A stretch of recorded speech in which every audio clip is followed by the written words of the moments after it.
Times group के Shri Sameer Jain ji, Shri Vineet Jain ji, global business summit में आए हुए सभी महानुभाव, इंडस्ट्री के साथी, सीईओज, एकेडमिशियंस, मीडिया जगत के लोग, अन्य महानुभाव, देवी और सज्जनों, मैं अपनी बात पर आने से पहले मैं शिव भक्ति और लक्ष्मी उपासना की तरफ थोड़ा, आपने सुझाव दिया है इनकम टैक्स बढ़ाने के लिए, पता नहीं ये लोग क्या करेंगे बाद में, लेकिन आपकी जानकारी के लिए इस बार बजट में एक बहुत महत्वपूर्ण निर्णय किया है और महिलाएं विशेष रूप से अगर बैंक डिपॉजिट करते हैं, 2 साल के समय तय किया है, तो उनको एश्योर्ड एक विशिष्ट प्रकार का ब्याज दिया जाएगा। और ये मैं समझता हूं कि जो आप कह रहे हैं उसका एक अच्छा कदम है, शायद आपको पसंद आएगा। अब ये आपके एडिटोरियल डिपार्टमेंट का काम है कोई सारी चीजें ढूंढ करके कभी उचित लगे तो जगह दे दे इसको। कल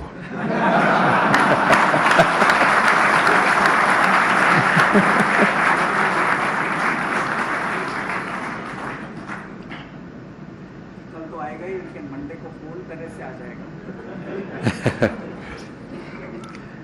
देश और दुनिया भर से आए बिजनेस लीडर्स का मैं अभिनंदन करता हूं, स्वागत करता हूं। इससे पहले मुझे 6 मार्च 2020 को ईटी ग्लोबल बिजनेस समिट में शामिल होने का अवसर मिला था। ऐसे तो 3 साल का समय बहुत लंबा नहीं होता, लेकिन अगर इस 3 साल के स्पेसिफिक टाइम पीरियड को देखें तो लगता है कि पूरे विश्व ने एक बहुत लंबा सफर तय किया है। जब हम पिछली बार मिले थे तो मास्क रोजमर्रा की जिंदगी का हिस्सा नहीं थे। लोग सोचते थे कि वैक्सीन तो बच्चों के लिए जरूरी है, या फिर कोई गंभीर बीमारी है तो मरीजों के लिए जरूरी है। बहुत से लोगों ने तब गर्मी की छुट्टियों में घूमने की तैयारी भी कर रखी थी, कुछ करके तो टिकट होटल बुक हुए होंगे। लेकिन 2020 की उस ईटी समिट के ठीक 5 दिन बाद WHO ने कोविड को पैंडेमिक घोषित कर दिया और फिर हमने देखा कि कुछ ही समय में पूरी दुनिया ही बदल गई। इन 3 वर्षों में पूरा विश्व बदल गया है, वैश्विक व्यवस्थाएं बदल गई हैं और भारत भी बदल गया है।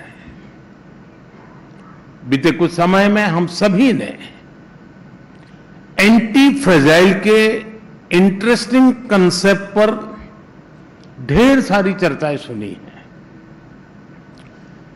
आप बिजनेस की दुनिया के ग्लोबल लीडर्स हैं, आप एंटी फ्रेजाइल का अर्थ और उसकी भावना भली भांति समझते हैं। एक ऐसा सिस्टम जो न सिर्फ विपरीत परिस्थितियों का मुकाबला करे, बल्कि परिस्थितियों का ही उपयोग करके और ज्यादा मजबूत हो जाए, विकसित हो जाए। मैंने जब एंटी फ्रेजाइल कंसेप्ट के बारे में सुना तो सबसे पहले मेरे मन में 140 करोड़ भारतीयों की सामूहिक संकल्प शक्ति की छवि उभरी थी। बीते 3 वर्षों में जब विश्व कभी कोरोना, कभी युद्ध, कभी प्राकृतिक आपदा की चुनौतियों से गुजर रहा था, तो उसी समय भारत ने और भारत के लोगों ने एक अद्भुत संकल्प, एक अभूतपूर्व शक्ति का प्रदर्शन किया। भारत ने दुनिया को दिखा दिया है कि एंटी फ्रेजाइल होने का असली मतलब क्या होता है। आप सोचिए, कहां पहले फ्रेजाइल फावी की बात होती थी, वहीं अब भारत की पहचान एंटी फ्रेजाइल से होने लगी है। भारत ने दुनिया को पूरे विश्वास से दिखाया है कि आपदा को अवसरों में कैसे बदला जाता है। 100 साल में आए सबसे बड़े संकट के समय भारत ने जो सामर्थ्य दिखाया, उसकी स्टडी करके 100 साल बाद मानवता भी खुद पर गर्व करेगी। आज इस सामर्थ्य पर विश्वास करते हुए भारत ने 21वीं सदी के तीसरे दशक की बुनियाद बनाई है। साल 2023 में प्रवेश किया है। भारत के इस सामर्थ्य की गूंज आज ईटी ग्लोबल समिट में भी सुनाई दे रही है। फ्रेंड्स, आपने इस वर्ष के ईटी ग्लोबल बिजनेस समिट की थीम री इमेजिन बिजनेस, री इमेजिन द वर्ल्ड, ये थीम आपने रखी है। वैसे मुझे नहीं पता कि ये री इमेजिन वाली थीम सिर्फ दूसरों के लिए है या फिर ओपिनियन मेकर के लिए भी है। वो भी क्या लागू करेंगे? हमारे यहां तो अधिकतर ओपिनियन मेकर्स हर 6 महीने में एक ही प्रोडक्ट के रीलॉन्च, रीलॉन्च, उसमें बिजी रहते हैं।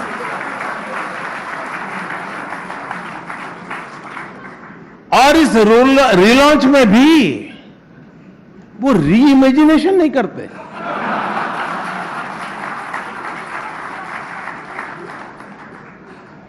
खैर, काफी समझदार लोग यहां बैठे।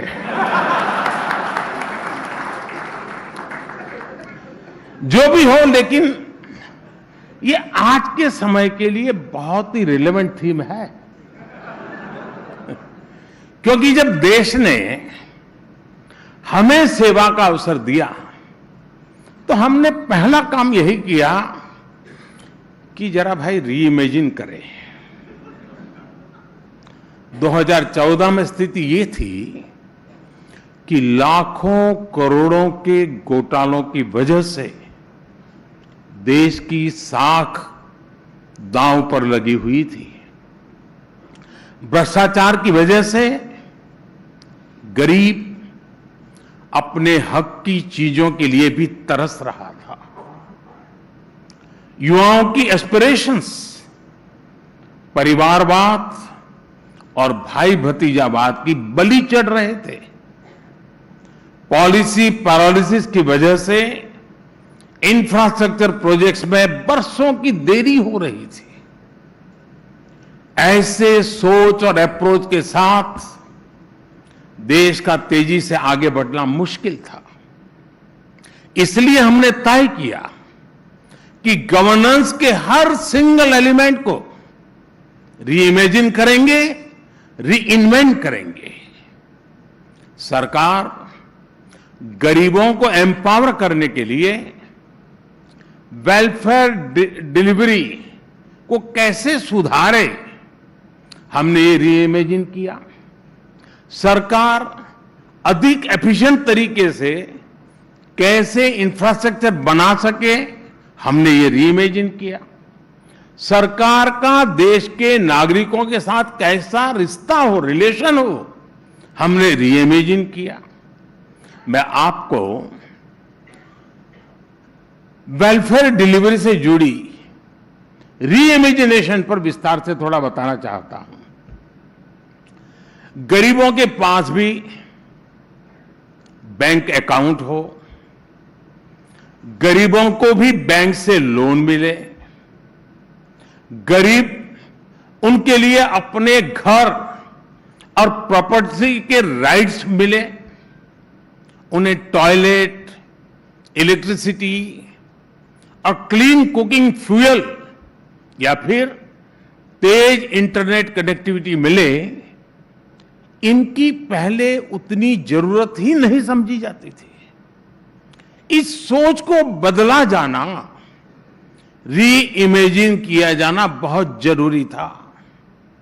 कुछ लोग गरीबी हटाओ की बातें भले करते थे, लेकिन सच्चाई ये थी कि पहले गरीबों को देश पर बोझ माना जाता था, इसलिए उन्हें अपने हाल पर छोड़ दिया गया था।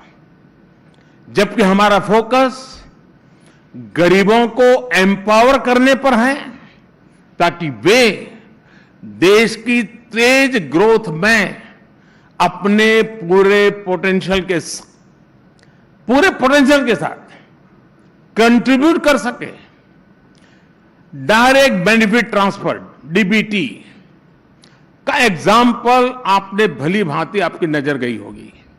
आप जानते हैं कि हमारे यहां गवर्नमेंट स्कीम्स में करप्शन, लीकेज और मिडिलमैन, ये बातें आम तौर पर कॉमन थी और समाज ने भी स्वभाव से स्वीकार कर लिया था। सरकारों का बजट, सरकारों की स्पेंडिंग बढ़ती गई, लेकिन गरीबी बढ़ते गए, गरीबी भी बढ़ती गई। आज से 4 दशक पहले तब के प्रधानमंत्री राजीव गांधी जी ने कहा था कि वेलफेयर के लिए 1 रुपया दिल्ली से भेजते हैं तो बेनिफिशियरी तक पहुंचते पहुंचते वो 15 पैसा हो जाता है। कौन सा पंजा घिसता था मुझे मालूम नहीं है।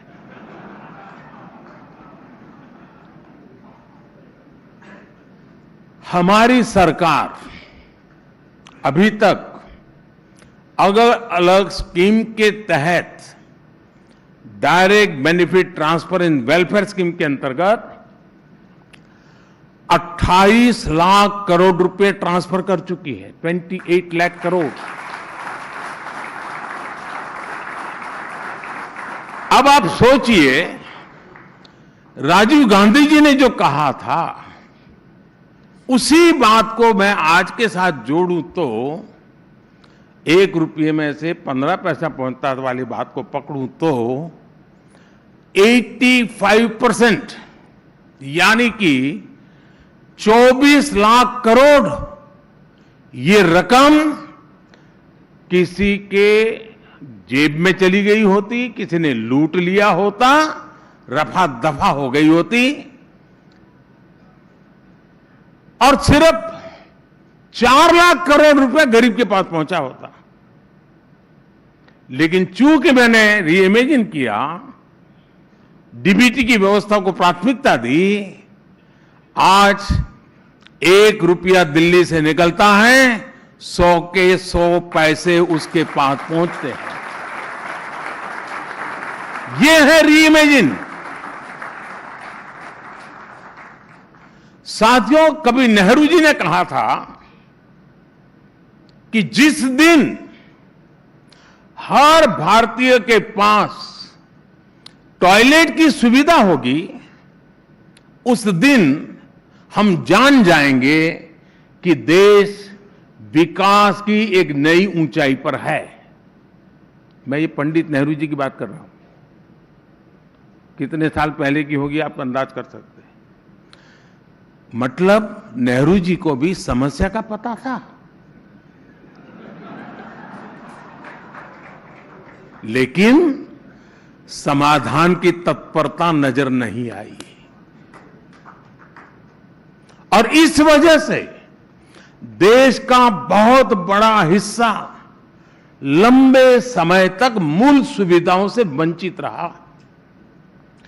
2014 में जब हमें सेवा करने का अवसर मिला तो देश के ग्रामीण इलाकों में सैनिटेशन कवरेज 40% से भी कम था। जब हम आए उस समय 40% से भी कम था। हमने इतने कम समय में 10 करोड़ से ज्यादा शौचालय बनाए, स्वच्छ भारत अभियान शुरू किया। आज देश के ग्रामीण इलाकों में सैनिटेशन कवरेज 100% तक पहुंच गया है। मैं आपको एस्पिरेशनल डिस्ट्रिक्ट का भी एक उदाहरण देना चाहता हूं। रीइमेजिन वाला विषय जब ये आपने रखा है तो मैं उसी दायरे में अपने आप को रखना चाहता हूं। हालत ये थी कि वर्ष 2014 में देश में 100 से ज्यादा ऐसे डिस्ट्रिक्ट थे जिन्हें बहुत ही बैकवर्ड माना जाता था। इन जिलों की पहचान थी गरीबी, पिछड़ापन, ना सड़क, ना पानी, ना स्कूल, ना बिजली, ना अस्पताल, ना शिक्षा, ना रोजगार। और इनमें हमारे देश के ज्यादातर आदिवासी भाई बहन इन इलाकों में रहते थे। हमने बैकवर्ड के इस कंसेप्ट को रीइमेजिन किया और इन जिलों को एस्पिरेशनल डिस्ट्रिक्ट्स बनाया। पहले इन डिस्ट्रिक्ट्स में ऑफिसर्स को पनिशमेंट पोस्टिंग के रूप में भेजा जाता था। आज वहां बेस्ट एंड यंग ऑफिसर्स को डेप्यूट किया जाता है। आज central government, PSUs, state governments, district administration सभी मिलकर इन डिस्ट्रिक्ट के टर्न अराउंड के लिए पूरी मेहनत से काम कर रहे हैं। इसके कारण हमें बेहतर रिजल्ट्स भी मिलने लगे और इसका रियल टाइम मॉनिटरिंग हो रहा है जी। टेक्नोलॉजी का भरपूर उपयोग किया जा रहा है। अब जैसे उत्तर प्रदेश के एस्पिरेशनल डिस्ट्रिक्ट फतेहपुर में इंस्टीट्यूशनल डिलीवरी अब 40% से बढ़कर के 91% हो गई है। और उसके कारण माता मृत्यु दर, शिशु मृत्यु दर में बहुत बड़ी कमी आई है। मध्य प्रदेश का एस्पिरेशनल डिस्ट्रिक्ट बड़वानी, वो पूरी तरह इम्यूनाइज बच्चों की संख्या 40% से बढ़कर के 90% हो गई है। बच्चों की जिंदगी की चिंता हुई। महाराष्ट्र के एस्पिरेशनल डिस्ट्रिक्ट वासिम में टीबी ट्रीटमेंट का सक्सेस रेट 40% हुआ करता था, वो बढ़कर के करीब करीब 90% हो गया है। कर्नाटका के एस्पिरेशनल डिस्ट्रिक्ट यादगीर में अब ब्रॉडबैंड कनेक्टिविटी से जुड़ी ग्राम पंचायतों की संख्या 20% से 80% पहुंच गई है। कितने ही ऐसे पैरामीटर्स हैं जिसमें किसी समय जिसको बैकवर्ड डिस्ट्रिक्ट करके अछूत बना दिया गया था, एस्पिरेशनल डिस्ट्रिक्ट की कवरेज पूरे देश की एवरेज से भी बेहतर हो रही है। यह है रीइमेजिनेशन। मैं आपको क्लीन वाटर सप्लाई का भी उदाहरण दूंगा।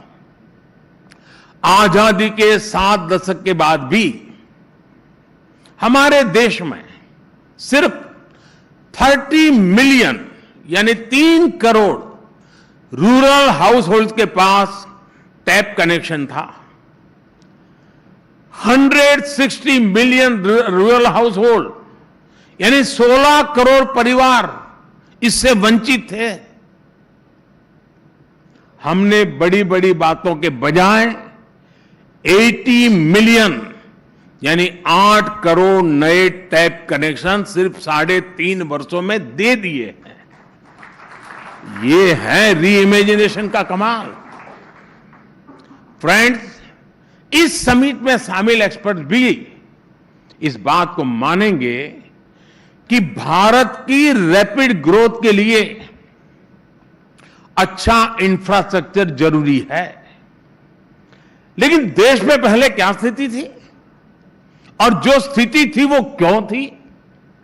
इवन ईटी में तो बड़े बड़े एडिटोरियल्स इस पर छपे हैं, लोगों ने अपनी ओपिनियन दी है और उनमें जो बात प्रमुखता से रही है वो ये कि हमारे यहां इंफ्रास्ट्रक्चर से जुड़े फैसलों में देश की जरूरत को कम देखा जाता था और राजनीतिक महत्वाकांक्षा को प्राथमिकता दी जाती थी। इसका जो नतीजा निकला उसका भुक्तभोगी पूरा देश रहा है। अगर कहीं रोड्स भी बननी है तो पहले देखा जाता था कि सड़क बनने के बाद वोट मिलेंगे या नहीं मिलेंगे, ट्रेन कहां रुकेगी, कहां चलेगी, ये भी राजनीतिक नफा नुकसान देखकर तय होता था। यानी इंफ्रास्ट्रक्चर की ताकत को पहले कभी समझा ही नहीं गया। हमारे पास, और ये आपको चौंकाने वाली चीजें लगेगी कि कभी ईटी वालों ने लिखा नहीं होगा, दुर्भाग्य है जी, हमारे यहां डैम्स बनते थे लेकिन कैनाल नेटवर्क नहीं बनता था। आप सोच सकते हैं 6 मंजिला मकान बने और लिफ्ट भी न हो और स्टेयरकेस भी नहीं हो, ऐसा सोच सकते हैं आप? डैम बने और कैनाल ना हो। लेकिन शायद उस समय ईटी को देखना उचित नहीं लगा होगा। हमारे पास माइंस थी लेकिन मिनरल्स को ट्रांसपोर्ट करने के लिए कनेक्टिविटी कभी नहीं थी। हमारे पास पोर्ट्स थे लेकिन रेलवे और रोड कनेक्टिविटी के प्रॉब्लम भरपूर मात्रा में थे। हमारे पास पावर प्लांट्स थे लेकिन ट्रांसमिशन लाइन काफी नहीं थी, जो थी वो भी बुरी स्थिति में थी। साथियों, हमने इंफ्रास्ट्रक्चर को साइलोज में देखने की प्रैक्टिस को बंद करके किया और इंफ्रास्ट्रक्चर के निर्माण को एक ग्रैंड स्ट्रेटेजी के रूप में रीइमेजिन किया। आज भारत में 38 किलोमीटर पर डे की स्पीड से हाईवे बन रहे हैं और डेली 5 किलोमीटर से ज्यादा रेल लाइनें बिछ रही हैं। हमारी पोर्ट कैपेसिटी आने वाले 2 वर्षों में 3000 MTPA तक पहुंचने वाली है। 2014 के मुकाबले ऑपरेशनल एयरपोर्ट्स की संख्या 74 से बढ़कर के 147 हो चुकी है। इन 9 वर्षों में लगभग 3.5 लाख किलोमीटर रूरल रोड बनाई गई हैं। करीब 80,000 किलोमीटर नेशनल हाईवे बने हैं। ये सारे 9 साल का मैं हिसाब दे रहा हूं आपको, ये याद कराना पड़ता है, नहीं तो यहां उसको ब्लैकआउट करने वाले बहुत बैठे हैं। इन्हीं 9 वर्षों में 3 करोड़ गरीब परिवारों को पक्के घर बना करके दिए गए और ये 3 करोड़ का आंकड़ा इतना बड़ा है कि दुनिया के कितने ही देशों की इतनी आबादी भी नहीं है जितने घर बना करके हमने 9 साल में भारत के गरीबों को दिए हैं। साथियों, भारत में पहली मेट्रो 1984 में शुरू हुई थी। यानी हमारे पास टेक्नोलॉजी आ गई, एक्सपर्टीज आ गई, लेकिन फिर हुआ क्या? देश के ज्यादातर शहर मेट्रो से वंचित रहे।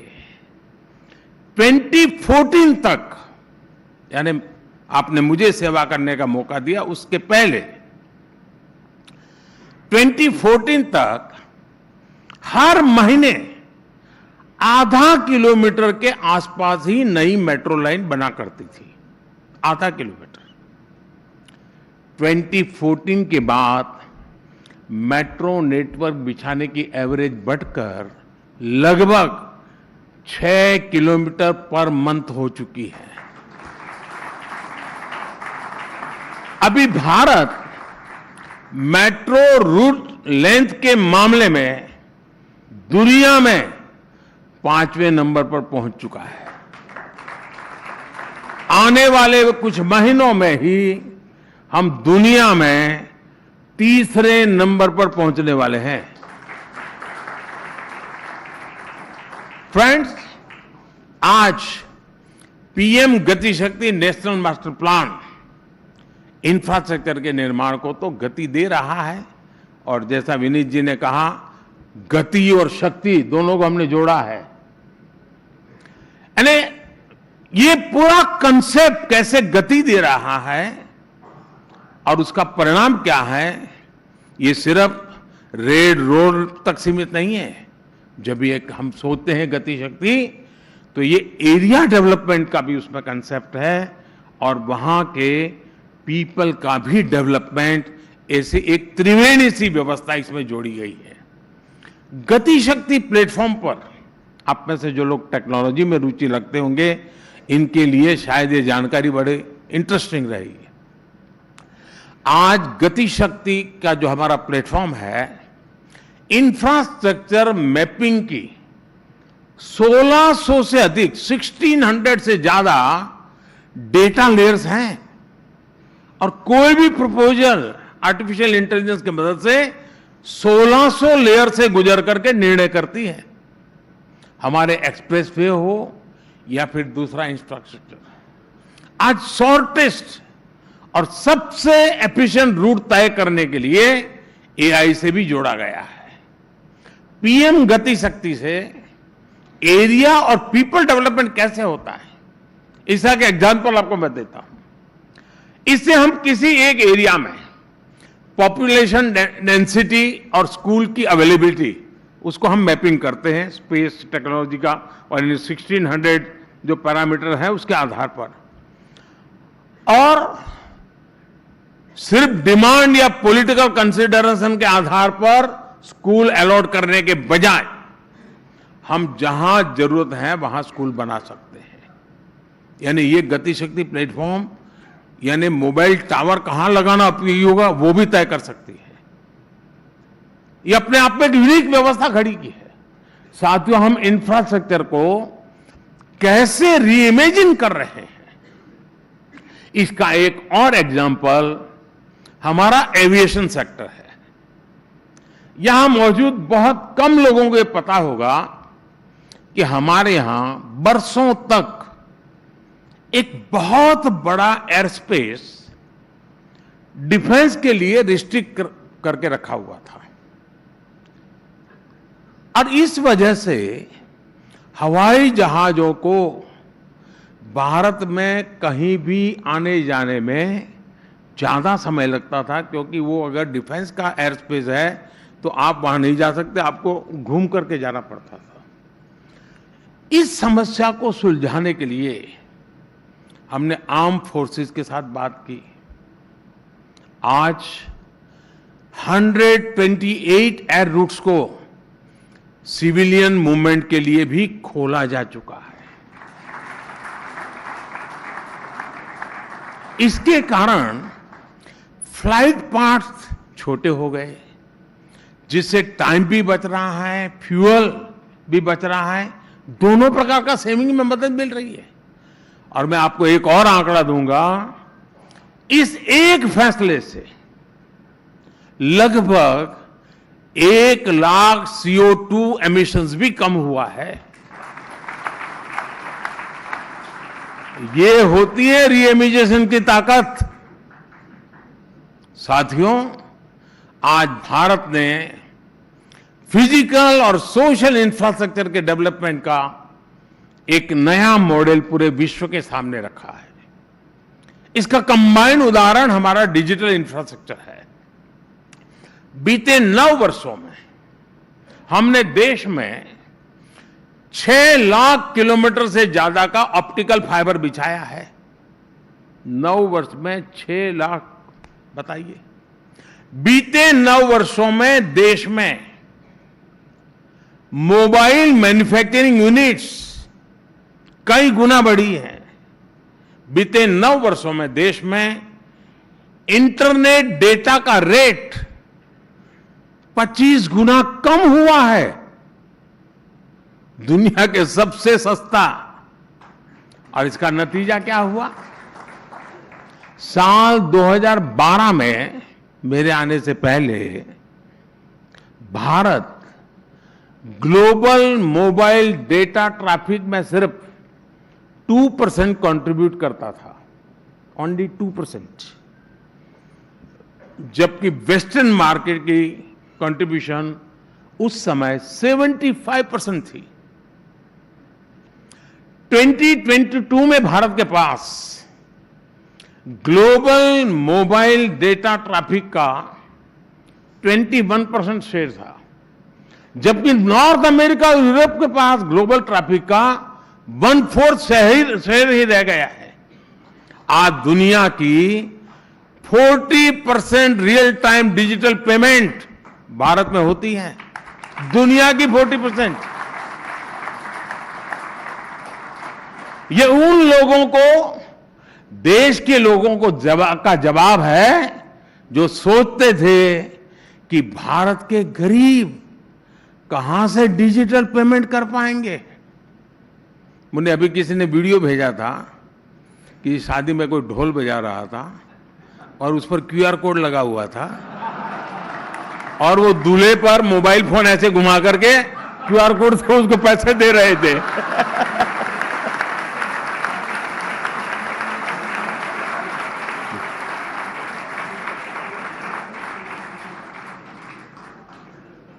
रीइमेजिनेशन के इस दौर में भारत के लोगों ने ऐसे लोगों की सोच को ही रिजेक्ट कर दिया है जो ये पार्लियामेंट में बोलते थे तो गरीब ये कहां से करेगा। मेरे देश के गरीब की ताकत का कभी उनको अंदाज नहीं था जी, मुझे है।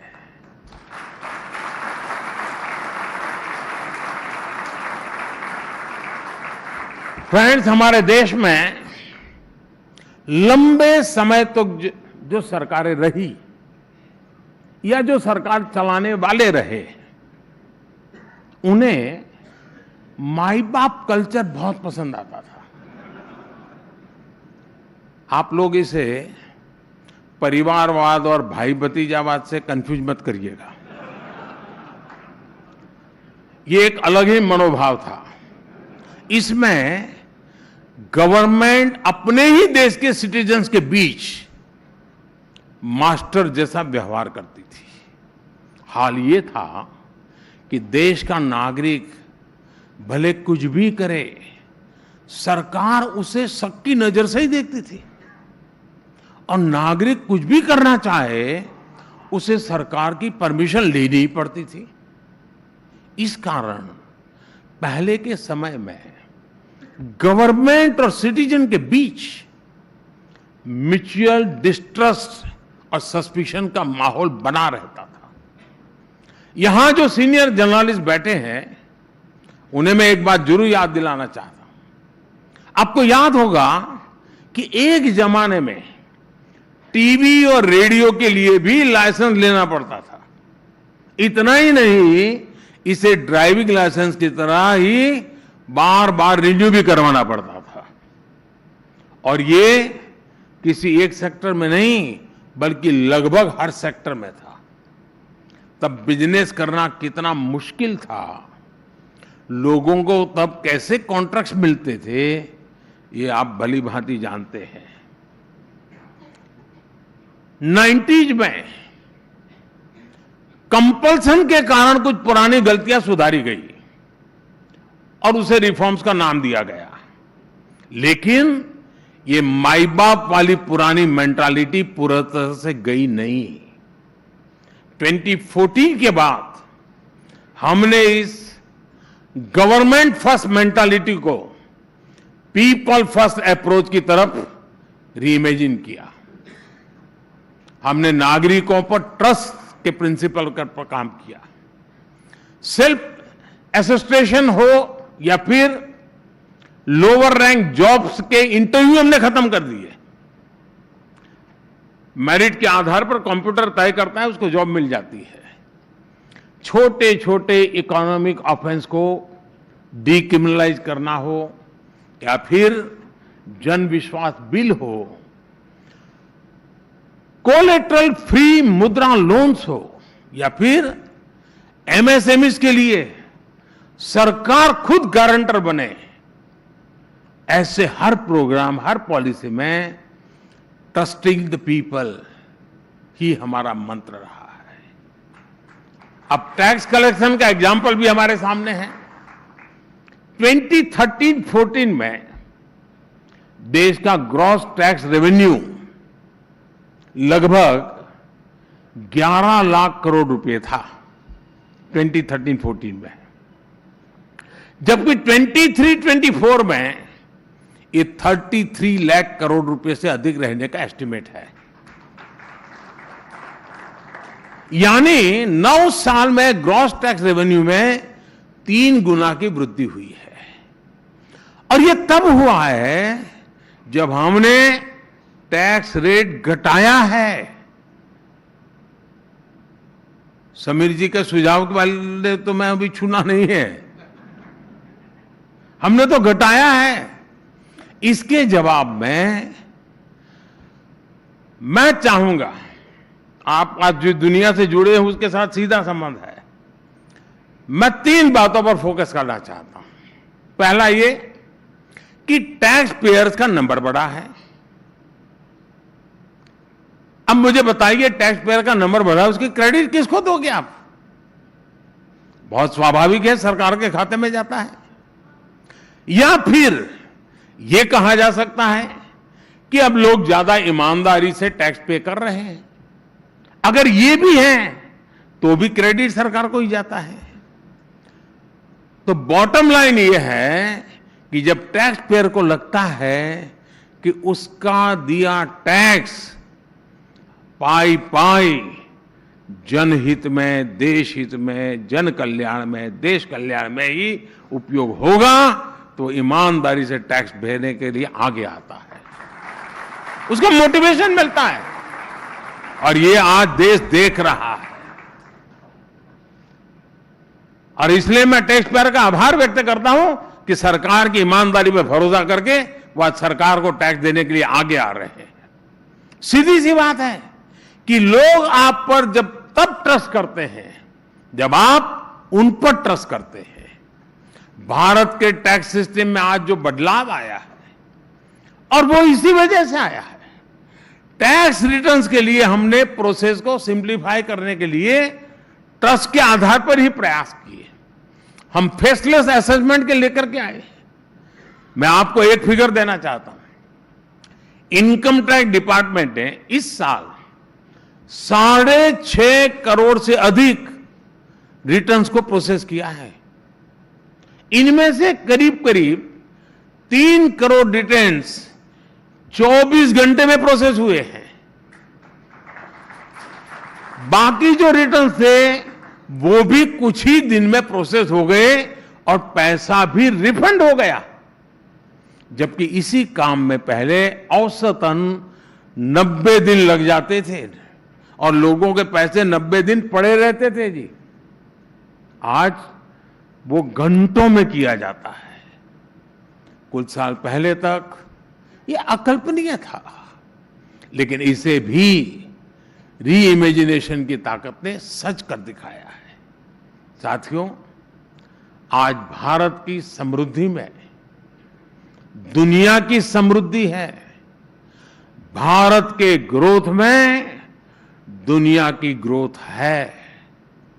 भारत ने G20 की जो थीम तय की है, one world, one family, one future, दुनिया की अनेक चुनौतियों का समाधान इसी मंत्र में है। साझा संकल्पों से, सबके हित की रक्षा से ही ये दुनिया और बेहतर हो सकती है। ये दशक और आने वाले 25 साल भारत को लेकर अभूतपूर्व विश्वास के हैं। सबके प्रयास से ही भारत अपने लक्ष्यों को तेजी से प्राप्त करेगा। मैं आप सभी का आह्वान करूंगा कि भारत की विकास यात्रा से ज्यादा जुड़ें। और जब भारत की विकास यात्रा से जुड़ते हैं आप, तब भारत आपको विकास की गारंटी देता है। आज ये भारत का सामर्थ्य है। मैं इटी का आभारी हूं कि मुझ जैसे व्यक्ति को यहां बुलाया। अखबार में जगह न मिले, लेकिन यहां तो मिल जाती है कभी कभी।